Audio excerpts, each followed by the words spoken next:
تمام تعریف اللہ کے لیے ہے جس نے رمضان کو مزید فضل اور انعام سے مختص کیا، اپنے بندوں کے لیے عبادتیں آسان کی جن کے ذریعے و عزت اکرام کے مقامات پر فائز ہوتے ہیں، اور میں گواہی دیتا ہوں کہ ایک اللہ کے سوا کوئی معبود برحق نہیں، اس کا کوئی شریک نہیں، ایسی گواہی جس کے ذریعے میں سلامتی کے گھر جنت سے سرفرازی کی امید رکھتا ہوں، اور میں گواہی دیتا ہوں کہ محمد اللہ کے بندے اور اس کے رسول ہیں جو تمام مخلوق کے لیے رحمت بنا کر بھیجے گئے، اور جو نماز پڑھنے والوں اور روزہ رکھنے والوں میں سب سے افضل ہیں۔ اللہ تعالیٰ ان پر، ان کے نیک اور معزز آل و اصحاب پر اور تابعین پر اور ان سب پر جو نیکی کے ساتھ ان کی پیروی کرے درود و سلام اور برکت نازل فرمائے۔ اما بعد، لوگوں میں تمہیں اور خود کو اللہ کے تقوی کی وصیت کرتا ہوں، کیونکہ جو اس سے مزین ہوا وہ بلند ترین مراتب تک پہنچ گیا، اعلیٰ ترین مقاصد حاصل کر لیے، برے انجام سے محفوظ ہو گیا اور مصیبتوں کی تکلیف سے بچا لیا گیا۔ اللہ کا فرمان ہے، اور جو اللہ تعالیٰ کا تقوی اختیار کرتا ہے اللہ تعالیٰ اس کے گناہوں کو معاف کر دیتا ہے اور اس کے لیے اجر کو بڑھا دیتا ہے۔ امت مسلمہ، کتنی تیزی سے راتیں اور دن گزر جاتے ہیں اور کتنی جلدی مہینے اور زمانے ختم ہو جاتے ہیں۔ دیکھو، ماہ رمضان آدھے سے زیادہ گزر چکا ہے، اور توفیق یافتہ وہ ہے جو کمر کس لے اور محنت کو اپنا شعار بنا لے اور باقی رہ جانے والے ایام کو غنیمت جاننے کا عزم کرے، کیونکہ مہینہ تقریباً رخصت ہو چکا ہے۔ بس ایسے مہینے کی قدر جانو، اس کا اکثر حصہ گزر چکا ہے اور اب اس کا تاج اور اس کا جوہری باقی رہ گیا ہے۔ رمضان کا آخری عشرہ قریب آ چکا ہے اور اپنی بھلائیوں اور برکتوں کے ساتھ جلوہ گر ہو رہا ہے۔ یہ مغفرت، ربانی جھونکوں، جہنم سے آزادی، رحمتوں، دعا کی قبولیت، نیکیوں کے بڑھائے جانے اور گناہوں کے مٹائے جانے کا عشرہ ہے۔ کتنا کامیاب ہے وہ شخص جس نے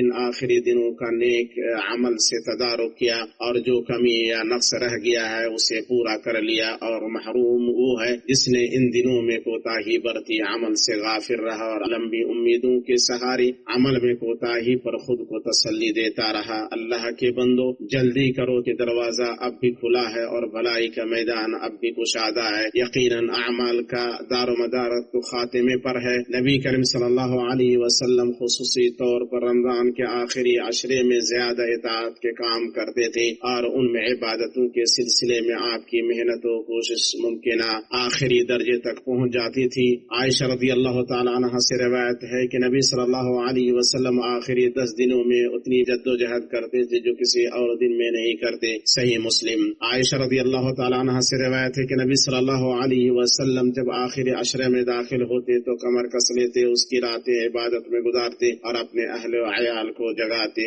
متفق علیہ۔ اور بے شک صحابہ کرام رضی اللہ عنہم نے رمضان کے آخری عشرے کی قدر و منزلت کو جانا، چنانچہ وہ نیکیوں کی طرف سبقت کرتے اور عبادت اطاعت میں بھرپور محنت کرتے تھے۔ صاحب بن یزید سے روایت ہے کہ انہوں نے کہا کہ عمر بن خطاب رضی اللہ تعالیٰ عنہ نے ابی بن کعب اور تمیم داری کو حکم دیا کہ لوگوں کو 11 رکعت نماز پڑھائیں۔ انہوں نے بتایا امام ہر رکعت میں 100 آیتوں والی سورت تلاوت کرتا تھا، یہاں تک کہ ہم طویل قیام کی وجہ سے عصا پر ٹیک لگاتے اور ہم فجر کے طلوع ہونے پر ہی فارغ ہوتے تھے۔ بیہقی۔ سلف صالح رحمہم اللہ بھی اسی روش پر چلی، وہ آخری 10 دنوں کی بڑی شدید تعظیم کرتے تھے۔ وہ کتاب اللہ کو پڑھنے اور اس میں تدبر کرنے میں لگ جاتے اور اسے تلاوت اور غور و فکر کرتے ہوئے مکمل کرتے، عبادتوں میں پوری کوشش کرتے اور قربت الہی کے کاموں میں ایک دوسرے سے آگے بڑھنے کی کوشش کرتے۔ مسلمانوں، ان آخری 10 دنوں کے شرف اور فضیلت کے لیے یہی کافی ہے کہ اللہ تعالیٰ نے انہیں شب قدر سے مختص کیا، جس کی قدر و منزلت کو بڑھایا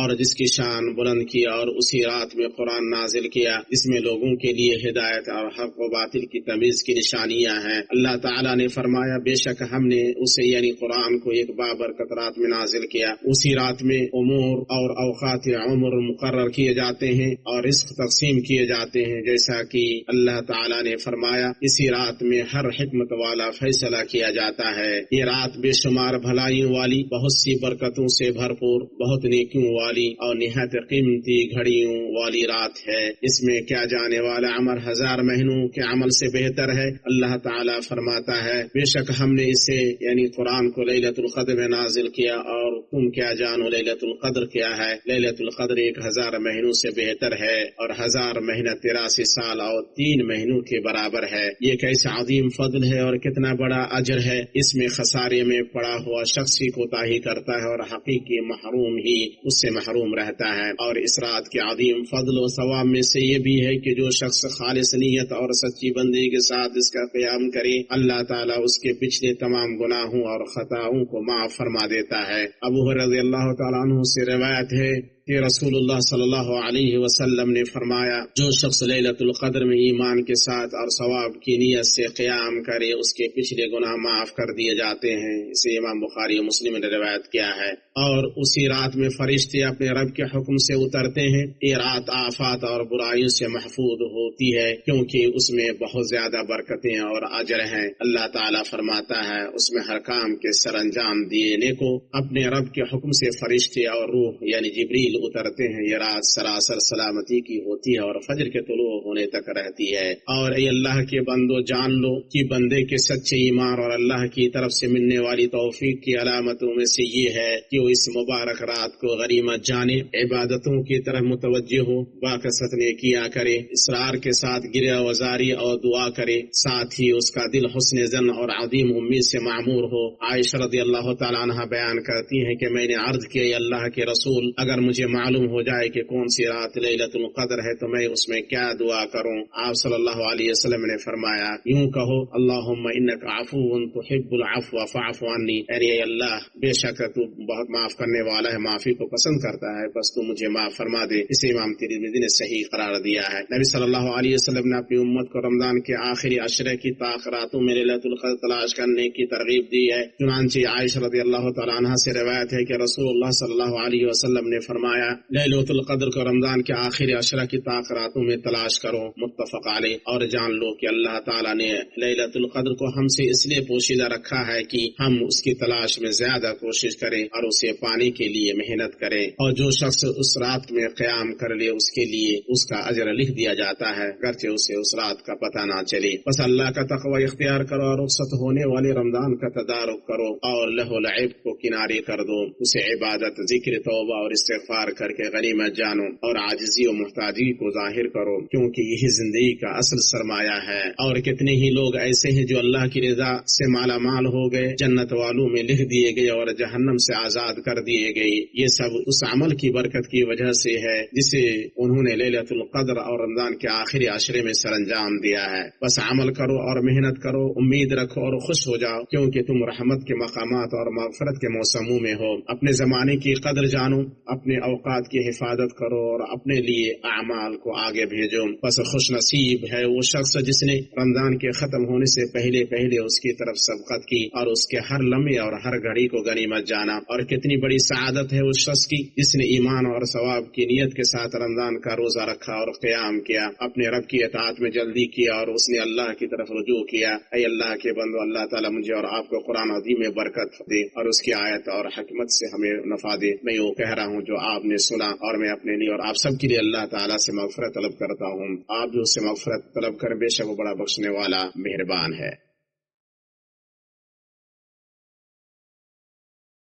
تمام تعریف اللہ رب العالمین کے لیے ہے۔ میں گواہی دیتا ہوں کہ ایک اللہ کے سوا کوئی معبود برحق نہیں، اس کا کوئی شریک نہیں، وہ نیک لوگوں کا دوست اور مددگار ہے۔ اور میں گواہی دیتا ہوں کہ محمد اس کے بندے رسول ہیں جو متقیوں کے امام ہیں۔ اللہ درود و سلام اور برکت نازل کرے آپ پر، آپ کے پاک باز اہل خانہ پر، آپ کے روشن مبارک صحابہ پر، ان لوگوں پر جو تا قیامت ان کی اچھی طرح پیروی کریں۔ اما بعد، مسلمان بھائیو، یہ کتنا خوبصورت ہے کہ آدمی اپنے دل کی صفائی، اپنے ارادے کی اصلاح، اپنی یکسوئی اور اپنے عہد کی تجدید کے لیے آخری عشرے کو غنیمت جانے، بیں طور کے اپنے دل کو اللہ سے جوڑے اور اپنے مولا تعالی کی عبادت کے لیے فارغ ہو جائے۔ اور اعتکاف ان عظیم ترین اعمال میں سے ہے جو بندے کو اس کے مقصد کے حصول میں مدد کرتے ہیں۔ اس لیے نبی صلی اللہ علیہ وسلم کے طریقے میں سے تھا کہ جب آخری عشرہ آتا تو آپ اپنی مسجد میں اعتکاف کرتے، اپنے رب کے لیے یکسو ہو جاتے، اپنے فکر و ارادے کو مرکوز کرتے اور سراپ اپنے رب کی طرف متوجہ ہو جاتے۔